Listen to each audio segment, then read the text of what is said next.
Welcome to Leading Organizations That Matter, a podcast on the topics of leadership, organizational culture, and finding meaning and purpose in our work. I'm Ray Spadoni, former CEO and current consultant, author, and speaker.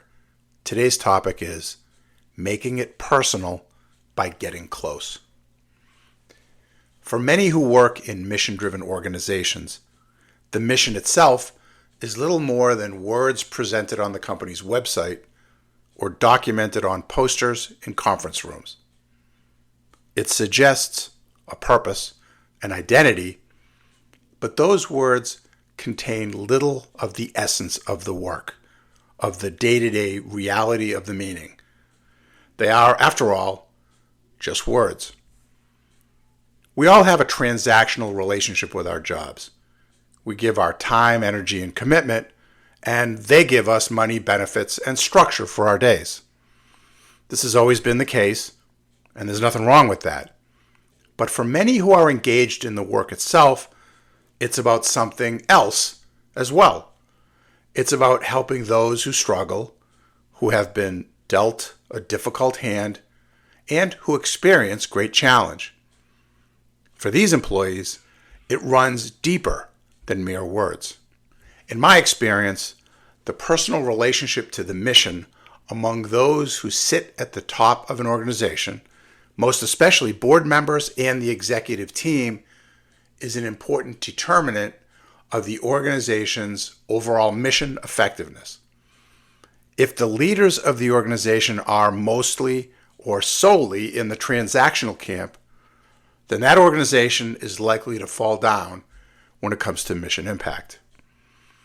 If you lead such an organization, ask yourself this question.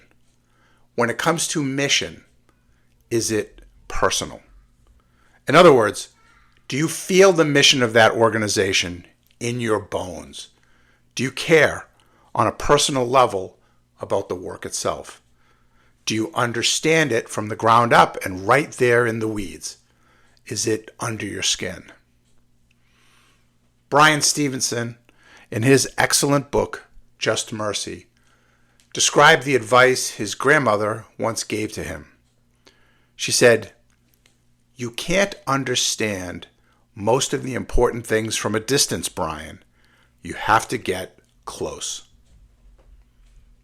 He was describing one of the most important tenets of his work, to find justice for those unfairly charged or sentenced for serious crimes. His own efforts to secure justice has largely been built upon this notion of getting closer. So, if you lead a mission-driven organization, how close to the work are you?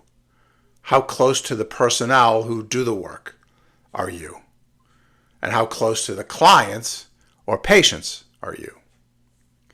I recommend that leadership teams and boards prioritize getting closer to the mission.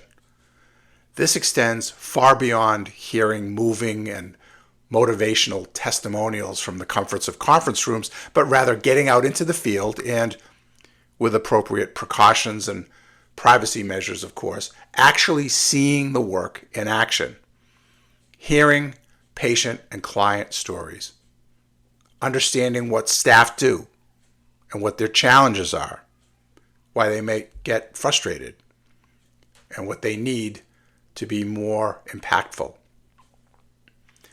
Understand how your organization matters, why it matters, and how it can matter more. When leaders prioritize getting closer in this way, they make better decisions, become more connected to the mission, and are more credible and relevant to their staff.